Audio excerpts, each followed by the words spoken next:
Bonjour à tous et bienvenue à Catch Club. On se retrouve pour les résultats de Raw du 12 août 2019. Allez, c'est parti. Et le show démarre avec des images du main event de SummerSlam où Seth Rollins a battu Brock Lesnar pour redevenir champion universel. Et justement, le champion Rollins fait son entrée. Et il commence avec un aveu. Il nous dit qu'il n'était pas sûr d'avoir ce qu'il faut pour pouvoir battre Brock Lesnar. Mais il dit que quand il n'avait plus d'énergie, quand il n'avait plus d'essence dans son réservoir, à ce moment-là, les fans sont intervenus et c'est la puissance des fans qui a permis à Rollins de se transcender. Il dit que les fans l'ont emmené à un endroit, à un niveau où il n'avait jamais été dans sa carrière et que c'est un endroit où ils peuvent uniquement aller ensemble, les fans et Rollins. Et à partir de ce moment-là, en fait, il a su qu'il avait ce qu'il fallait pour pouvoir battre la bête de Beast Brock Lesnar. Et à ce moment-là, Rollins s'est fait interrompre par The OC, AJ Styles, Gallows et Anderson. Et donc The OC rejoint le ring et AJ Styles prend le micro pour dire à Rollins qu'il souhaite être le premier à le féliciter. Mais il lui dit également que maintenant il n'a plus à s'inquiéter par rapport à Brock Lesnar, car maintenant il doit se soucier de la personne qui est en face de lui. Styles dit qu'il veut prouver qui est le meilleur champion, du coup il lance un défi à Seth Rollins pour ce soir. Et là Rollins dit qu'il respectait AJ Styles, mais depuis ses actions ces dernières semaines, maintenant il ne le respecte plus. Puis il précise qu'il ne refuse jamais un combat, donc ce soir AJ Styles aura le droit à son match. Et là AJ Styles a demandé à Gallows et Anderson de sortir du ring, et il voulait serrer la main de Seth Rollins. Et donc Seth Rollins lui serre la main, et à ce moment-là en fait Gallows et Anderson remontent sur le ring, et ils teasent une attaque sur Seth Rollins. Et AJ Styles rigole pendant ce temps, il pointe Seth Rollins et il dit à Gallows et Anderson, regardez, il a peur. Ensuite on retrouve les Street Profits en coulisses qui sont en train de faire un petit speech, mais ils se font rapidement interrompre par Sami Zayn, qui critique les Street Profits et qui critique également les fans. Puis il s'en prend même à Becky Lynch. Il dit que Becky Lynch était une très bonne amie, mais maintenant en fait tout ce que fait Becky Lynch est faux, c'est calculé, c'est fabriqué en fait. Et donc Angelo Dawkins demande à Sami Zayn s'il pense ça de tout le monde, même de Samoa Joe. Parce qu'en fait Samoa Joe à ce moment-là était arrivé derrière Zayn, mais Zayn ne le savait pas. Du coup Zayn commence à également critiquer Samoa Joe jusqu'à ce qu'il comprenne que Samoa Joe était derrière lui. Et forcément Joe n'a pas apprécié, donc il lui a dit qu'il le retrouvera dans le ring ce soir. Puis on a eu le droit à une grosse annonce lors de Raw, il s'agit du retour du tournoi King of the Ring. Donc voilà, pour ceux qui ne sont pas au courant, à la base c'était un pay-per-view de la WWE et c'était l'un des shows majeurs de la fédération chaque année. Depuis, le pay-per-view a disparu, mais le concept avait refait son retour de temps en temps, à Raw notamment, et donc le tournoi va redémarrer la semaine prochaine avec apparemment 8 catcheurs de Raw et 8 catcheurs de SmackDown. Ensuite on a le droit à une petite vidéo qui récapitule les différentes attaques sur Roman Reigns et Michael Cole nous précise qu'on aura le droit à une mise à jour plus tard dans la soirée. Puis on passe au premier match de la soirée entre Samoa Joe et Sami Zayn. Et donc dès que la cloche a sonné, Zayn a essayé d'attaquer Samoa Joe, mais Samoa Joe a retourné la situation très facilement et au final il a porté le coquina clutch et il a fait abandonner Sami Zayn en 45 secondes. Et comme vous avez pu le voir la semaine dernière, on a cru un petit peu qu'on aurait le droit à un face turn de Samoa Joe qui deviendrait donc gentil. Du coup justement après le match, les fans chantent le nom de Joe. Mais Joe prend le micro et il dit que certes il peut excuser Roman Reigns pour l'avoir accusé à tort, mais par contre il n'excusera pas les fans qui l'ont accusé d'avoir commis des crimes horribles. Donc apparemment en fait on n'est pas sur un face turn total de Samoa Joe pour le moment en tout cas. Puis on a le droit à l'entrée du Miz qui est censé affronter Dolph Ziggler. Mais Dolph Ziggler fait son entrée et il n'est pas en tenue de catch. Et Ziggler traite de Miz de poule mouillée, car il dit que The Miz savait qu'il n'avait aucune chance à SummerSlam et c'est pour ça qu'il s'est fait remplacer par Goldberg. Et Ziggler dit qu'il a reçu tellement de spears à SummerSlam qu'il n'a pas eu le feu vert des médecins pour pouvoir lutter ce soir. Et donc Ziggler a fait semblant de retourner en coulisses, mais au final il a attaqué The Miz. Donc voilà, c'était un plan de Dolph Ziggler et au final on a tout de même eu le match Miz contre Ziggler. Ça a été assez rapide et encore une fois c'est Dolph Ziggler qui a perdu par soumission à cause d'un figure eight. Et là un petit peu de manière similaire à SummerSlam, alors que The Miz allait partir, Dolph Ziggler prend le micro, il est au sol et il commence à insulter The Miz. Il dit par exemple que le meilleur catcheur dans la famille du Miz, ce n'est pas lui mais c'est sa femme Maryse. Puis il dit que The Miz n'a pas le courage de venir terminer le travail et qu'au final ce n'est qu'une star de télé-réalité. Mais du coup The Miz revient dans le ring et il lui porte un skull crushing finale. Donc honnêtement je sais même pas quoi dire par rapport à Dolph Ziggler parce que je ne comprends pas où ça mène et j'ai abandonné en fait. J'ai vraiment l'impression qu'on ne pourra jamais relancer le personnage de Dolph Ziggler à la WWE. Ensuite on retrouve Charlie Caruso en coulisses avec Becky Lynch. Et Becky Lynch dit que maintenant que le match à SummerSlam est passé, elle avoue qu'elle respecte Natalya. Mais elle dit qu'elle n'est pas là pour faire ami-ami. Elle dit que le but du jeu c'est de battre les autres avant que les autres ne vous battent. Puis on retrouve Elias dans le ring ring et il pense qu'il va enfin pouvoir chanter sans se faire interrompre. Mais il se fait interrompre par Ricochet et donc ça nous mène au troisième match de la soirée. Et à un moment, Elias est allé chercher sa guitare pour l'utiliser, mais l'arbitre l'en a empêché. Et pendant ce temps, Ricochet lui a apporté un sunset flip pour la victoire. Mais il faut savoir que durant le tombé, Elias avait relevé son épaule avant le compte de 3, mais l'arbitre ne l'a pas vu. Donc Elias risque sûrement de le mentionner la semaine prochaine. Puis le quatrième match de la soirée, c'était un 2 out of 3 falls match entre Andrade et Rey Mysterio. Donc pour rappel, ça veut dire que c'est un match au meilleur des 3 tombés. Il faut effectuer le tombé 2 fois sur son adversaire pour pouvoir remporter le match. Et habituellement dans ce genre de match, on se retrouve avec un tombé partout pour avoir droit au troisième tombé. Mais hier soir, en fait, la WWE a utilisé un schéma différent pour justement un petit peu changer les choses. En fait, très rapidement, au bout de 25 secondes, Andrade a réussi à avoir le premier tombé en cédant des cordes et de Zelina Vega. Et quelques minutes plus tard, alors que Rey Mysterio a tenté son splash,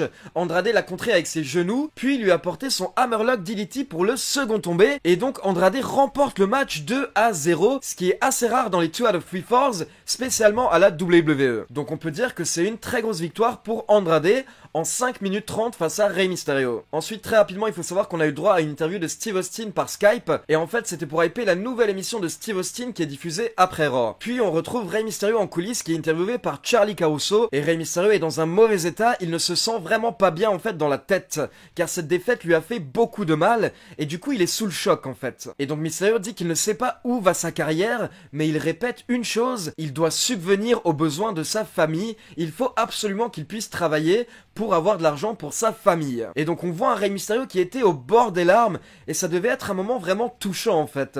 Mais je vous avoue que moi c'est vraiment pas passé avec moi, parce que je veux dire Rey Mysterio ça fait quasiment 30 ans qu'il catch, et ça fait 20 ans que c'est une superstar. Donc je vous avoue que voilà, pour des adultes, c'est impossible de croire que Rey Mysterio n'a pas d'argent, et même on connaît le monde réel, donc c'est à dire si tu catches pas à la WWE, de toute manière n'importe quelle autre fédération voudra t'embaucher, parce que tu es le plus grand luchador de tous les temps. Donc voilà l'histoire de j'ai quelques défaites et je commence à avoir peur pour ma famille, c'est pas très crédible, sachant qu'en plus tu as un contrat avec la WWE, donc quoi qu'il se passe tu as un salaire assuré. Donc je vous avoue que j'ai vraiment pas du tout aimé cet angle parce que c'est vraiment pas logique, et je comprends pas en fait pourquoi est-ce que la WWE souhaite faire perdre plusieurs de ses grosses stars, parce que là on se retrouve avec Sami Zayn, Dolph Ziggler et Rey Mysterio dans des storylines plus ou moins similaires, où les trois se retrouvent à perdre tout le temps pour des raisons inexplicables. Donc voilà, parfois c'est quand même très répétitif, c'est très redondant, et là c'est carrément dans le même show, je veux dire qu'on a 3 catcheurs qui ont plus ou moins la même storyline, où ils se retrouvent avec plein de défaites. Ensuite Zara Schreiber interview Drew McIntyre en coulisses,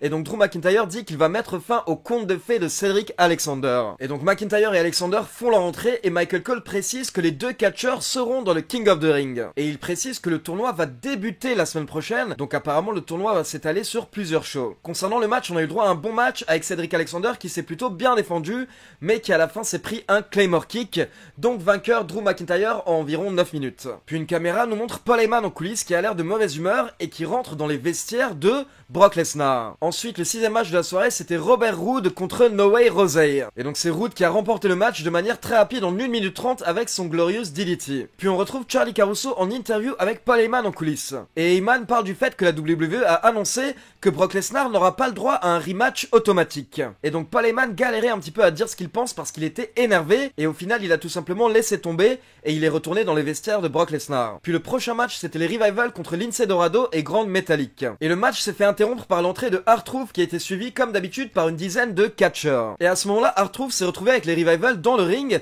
et ils lui ont porté le Heart Attack, puis ils l'ont couvert à 2 et ils se sont retrouvés co-champions 24/7. Mais au final, Dawson s'est fait attaquer par d'autres catcheurs, et à ce moment-là, Carmella a mis R-Truth sur Dawson alors que R-Truth était dans les vapes, et donc l'arbitre a effectué le tombé et Truth a récupéré son titre. Puis ils sont retournés en coulisses. Et alors qu'ils étaient en coulisses, R-Truth s'est pris un coup de guitare de la part de Elias qui l'a couvert pour devenir nouveau champion 24/7.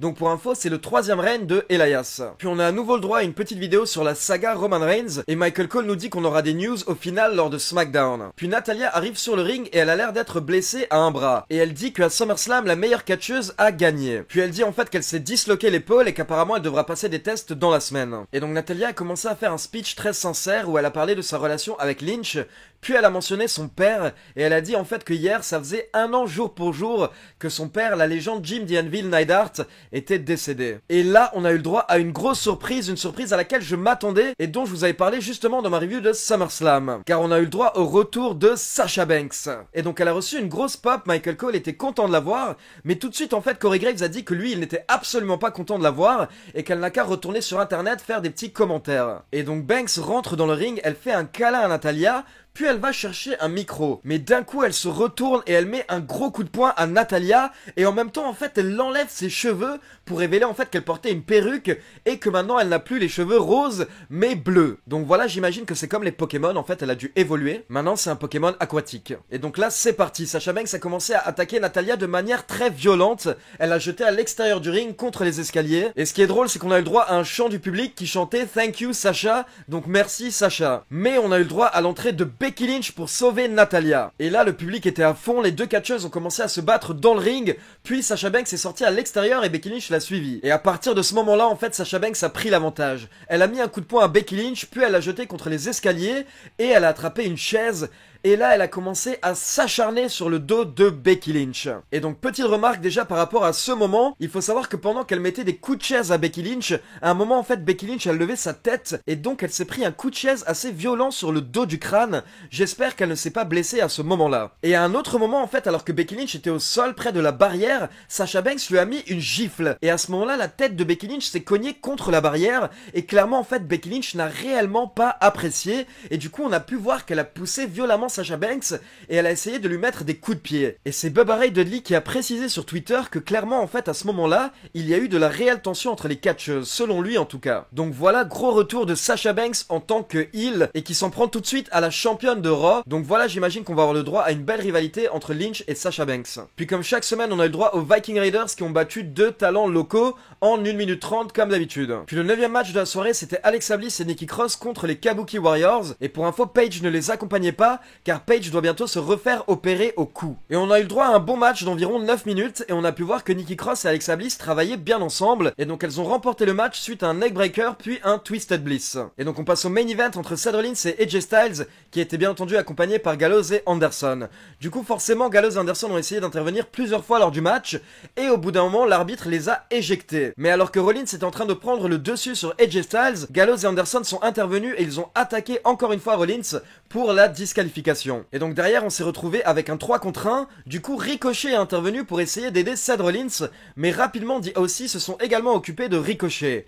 Et là on a eu le droit à un autre retour, un catcheur qu'on n'avait pas vu depuis quelques semaines, car il s'agit de Braun Strowman. Et donc Strowman a débarqué dans le ring et il s'est débarrassé de DOC avec des kicks et des power slams, puis il a aidé Seth Rollins à se relever, il est allé chercher le titre universel, il l'a donné à Seth Rollins et il a terminé en lui serrant la main. Donc voilà, on a eu le droit au retour de Braun Strowman qui a clairement fait plaisir aux fans, et apparemment pour le moment il est face, donc il ne va pas s'attaquer à Seth Rollins, mais il voudrait tout de même une chance pour le titre. Maintenant c'est à vous, n'hésitez pas à me dire ce que vous avez pensé du show dans les commentaires, et comme d'habitude n'oubliez pas de liker la vidéo, de vous abonner à la chaîne et de cliquer sur la petite cloche pour être informé de la sortie des prochaines vidéos. Ciao tout le monde!